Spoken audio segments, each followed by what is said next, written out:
only thing that's taken place were 2 days of exit meetings, yesterday and today. And Mike mentioned, that he's going to go out of town for a couple of days. And at some point in the near future, I will sit down with Mike and probably Jim Buss and review the season, which is what we do every year, at some point in time after the conclusion of the season. So there's no timetable. But while it's fresh in everybody's mind, I would expect it to be sometime in the near future. So traffic's building up. If you'd like, we can call it right now. Mitch, I was talking with Coach a little while ago about Kobe not being here for these exit meetings, and he said you would have more to say about that. Are you disappointed that he's not here, or is there more made out of that than there really is? Jim, first of all, I did not know he was leaving town. Okay. Second of all, I think it's a bigger story to everybody here than it really is to us. And you're asking the question, so I have to address the question. And so I end up talking about it, and maybe it becomes a bigger story than it should be. But we had a tough year. Kobe's had a really tough 2 years. He's had two career-threatening injuries. He's had to live through the season that we had to live through together. This is his 18th year in the NBA. Although I haven't spoken to him in the last day or two, I understand leaving town, he is going to see, his medical consultant, in Europe. And so, all things considered, to me, it's not that big a deal. Considering that you and Jim are playing a good top with Mike, you said at some point in your future, how optimistic are you that you will be the head coach? How what? How optimistic are you that you will be the head coach? What was the word? How certain? Yeah. Mike is, and he mentioned it himself, he's under contract for 2 more years. If anything changes, we'll let you know. Mitch, how much of a straight leeway does Mike get for the fact that there were injuries, no Kobe, Nash wasn't able to come back? Under the circumstances, I'm not sure anybody could have done a better job than he did. I think that's the best way I can answer that question. Your comments to USA Today were somewhat blunt about how Kobe can say things and then have to reel them back, and there's kind of the good and the bad that you deal with Kobe.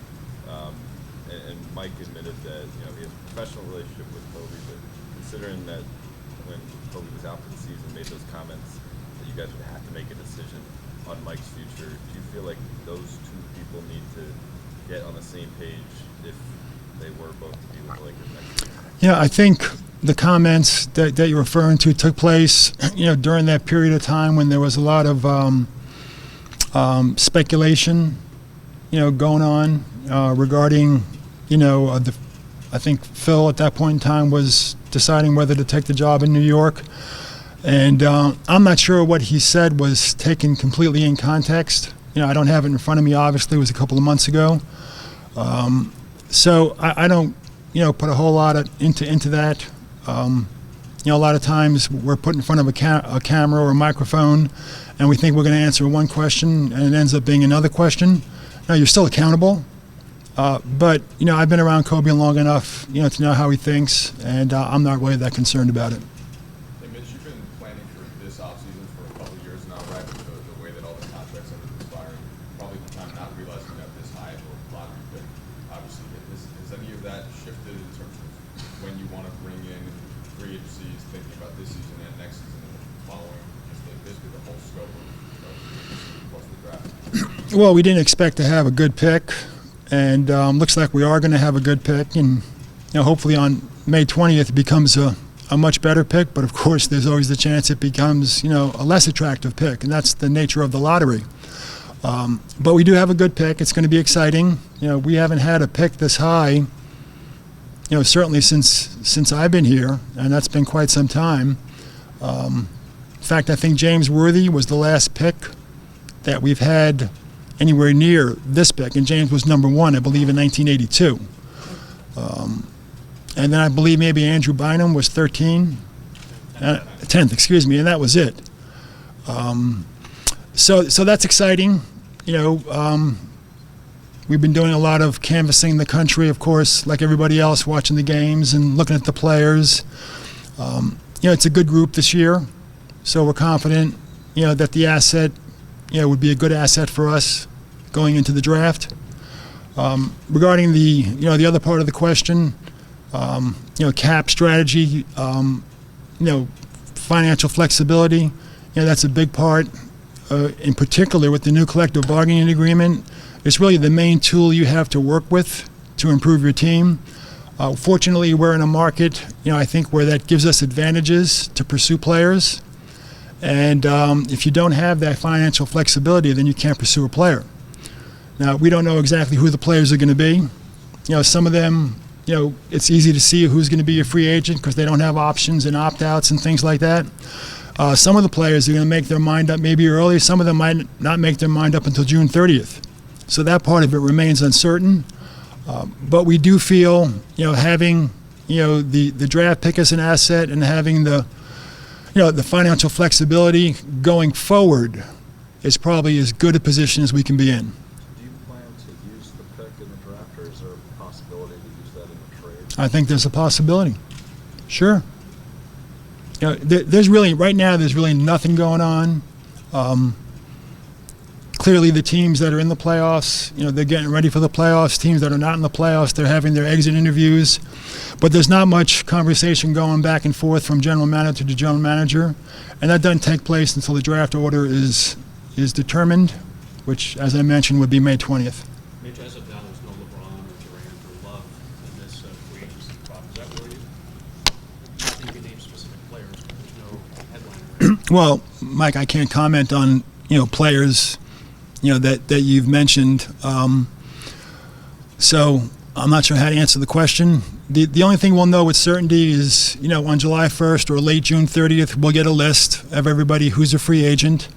Some of it's unknown, and we'll just have to wait and see. But like I said, there is a degree of patience here. It's not like we've worked 4 years to create financial flexibility, and now no matter what, on June 8th, we've got to spend it all or use it all. We have to make sure that we use it wisely. And if we can use it wisely right away, we will. If we have to use part of it and wait a year to use the other part of it, we'll do that. Just creating an environment where you have that kind of flexibility sometimes takes teams, 6 to 8 years to get into. And we just have to be wise about our choices. But you can't talk to any free agents till June 30th, I think it's at 9 p.m. and you go potentially 12. 9:01. There you go, 9:01. You have potentially 12 of them on your own team. How are you going to manage that? Well, I talked to them yesterday. Okay. I think you're allowed to talk to your own free agents, although you're not allowed to negotiate. But that is an advantage we have, obviously. I know the guys on the team. We had exit interviews yesterday and today. And, despite the season, despite a lot of the criticism for having a lot of players on the team with one-year deals, I thought we had a pretty good look at a lot of guys that are pretty talented. And I would speculate that there's a good possibility we would pursue some of them to bring them back. As Mike mentioned, though, there might not be this marquee major free agent class until next year in terms of talking about guys with credentials that would consider them marquee. Could you be in a situation where you'd be looking to bring one-year type contracts again, looking forward to having that flexibility in 2015? Well, we don't want to predetermine that we're going to spend or use our flexibility today. A lot of it's going to depend on the marketplace. Number one, our draft choice. Number two, June 30th, when the list comes out, who's free and who's not free.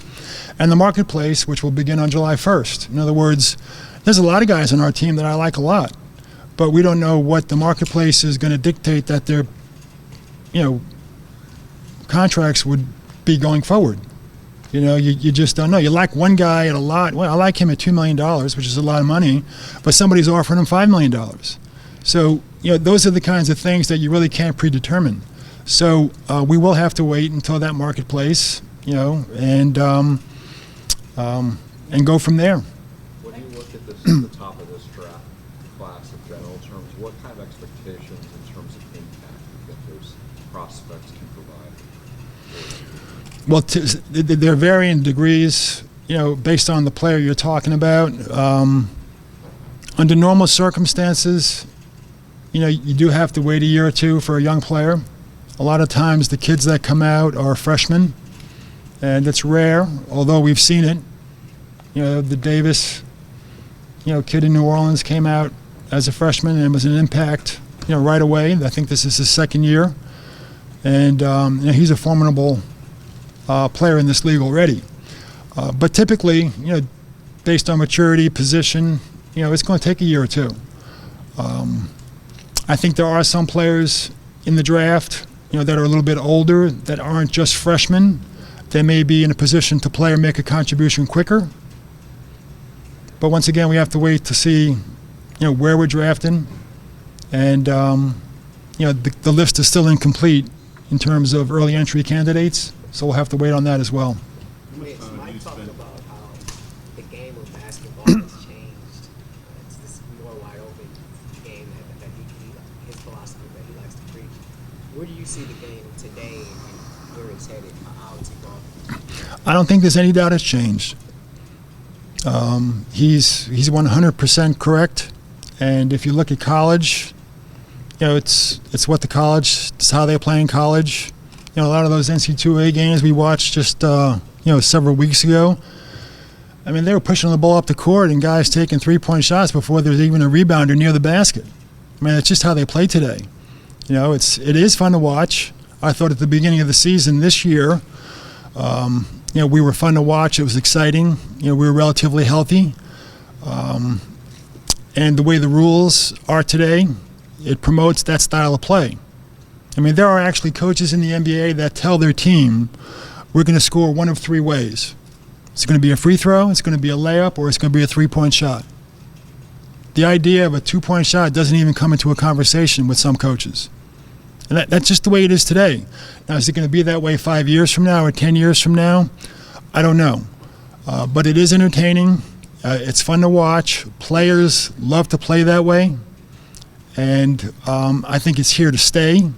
Our challenge, or teams that have, a more mature or an older roster, the challenge is how do you, Mike used the word tweak, how do you incorporate, the